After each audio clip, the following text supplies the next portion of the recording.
Buongiorno Bianconeri, welcome back to the channel. I'm Alberto. It's February 4th, and you know the drill. I've got all this morning's news around Juventus. We're going to take a look at injury statuses and player statuses heading into Tuesday's match against Salernitana. We're going to take a look at the latest contract extension Juve is readying up, and we're going to take a look at yet another youngster who is impressing this season and what his future might hold, and will it involve Juve's first team next season. And then we're going to take a look at the shift in objectives for Juventus coming off that victory against Lazio in the Coppa Italia, all right? All that and much more right now, so let's get into it.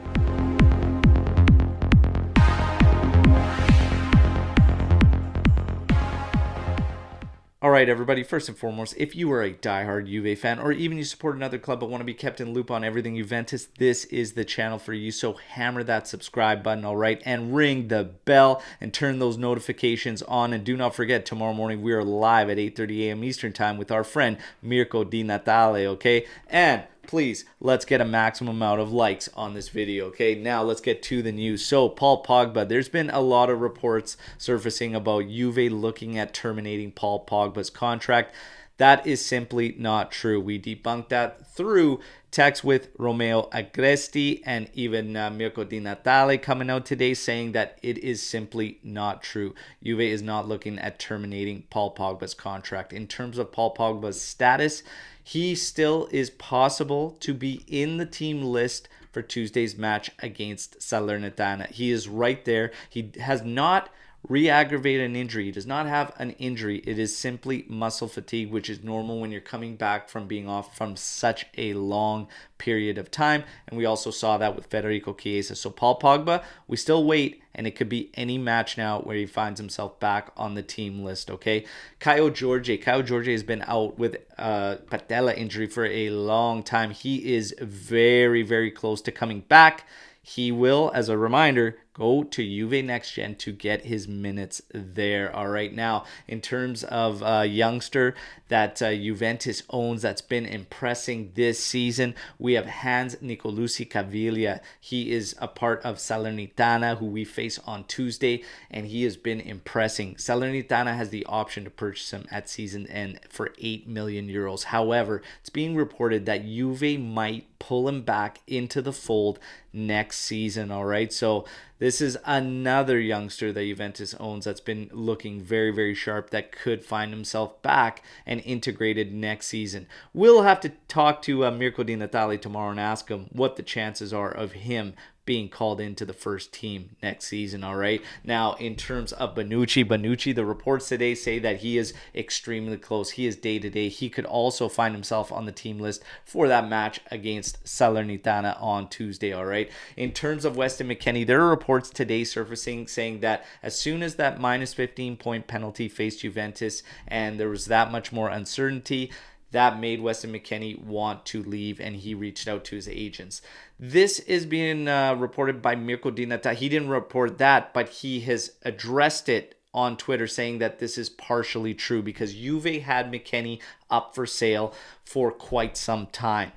The penalty came in, the uncertainty. We knew at the start of the winter mercado that Weston McKennie had come out and said he needs to reflect his future. And the reports were that Weston McKennie is going to take a look at what's going to happen in the future. Obviously, the penalty came in, but Juve was already shopping him. He did reject Bournemouth and then ended up accepting Leeds. Now, there is a clause in there, all right, that is most likely tied to relegation. Leeds needs to stay up in the top tier. I would guess that that's the criteria. We don't know for certain, all right? But that's the latest being reported on Weston McKennie, and Mirko Di Natale has already addressed it. But we'll probably ask him for further details tomorrow morning, all right? Now, we get to a contract extension, and this one is for Manuel Locatelli, taking him to 2026 at a salary of 3 million euros. Apparently, Juventus is getting this ready to offer up to him.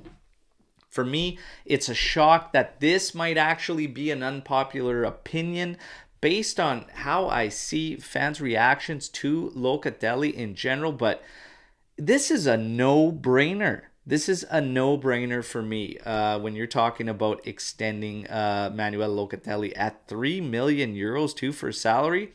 Absolutely, without a doubt, especially during these times when you need the guys that are ready to bleed black and white. He is without a doubt one of those guys. Now, I think what happens is a lot of people are stuck in kind of what's been going on this particular season and still stuck on what happened at the start when he struggled, but he did have personal issues that he was dealing with. He took a personal leave. He was also playing through injury, which he stated, and Max Allegri stated, but he is no doubt a game changer for Juventus in a sense that when you take him out of this lineup, Juventus suffers, and it is very, very noticeable. For me, this is a no-brainer of a contract extension. You guys know the drill, though. I lay it out for you to play it out. Let me know in the comment section if you are for or against this contract extension. All right, now let's get to Coppa Italia. The focus for Juventus and the main objective, obviously our objectives have changed as the season's gone on based on results. That is normal. Now, Coppa Italia has a very, very high significance to this team in terms of getting them in a European competition should they win it. We now face Inter. Okay, so we're going to have a two-legged tie against Inter in the semifinals to try and reach that final. Okay, this is, I know everyone's going to say Europa League, focus on Europa League and get into the Champions League. However, we are already in the semifinals of the Coppa Italia, and it is much more realistic to be able to take down the Coppa Italia rather than it is the Europa League. They're still going to go for broke, I believe, in the Europa League. However, the Coppa Italia, we got to get past Inter, and then you face a date with either Fiorentina or Cremonese. So it's much more realistic objective. We'll see what happens, but that's where it stands. And right now, the focus is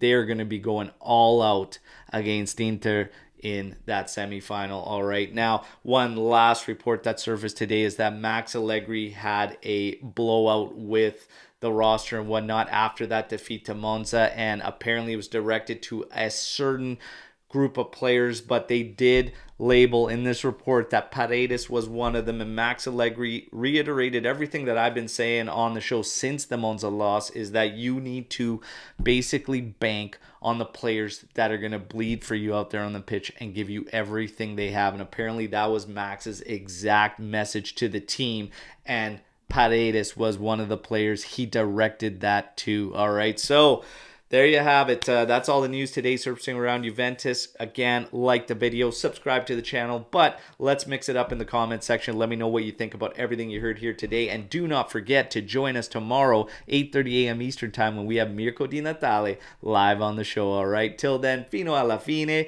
forza Juve. Ciao tutti.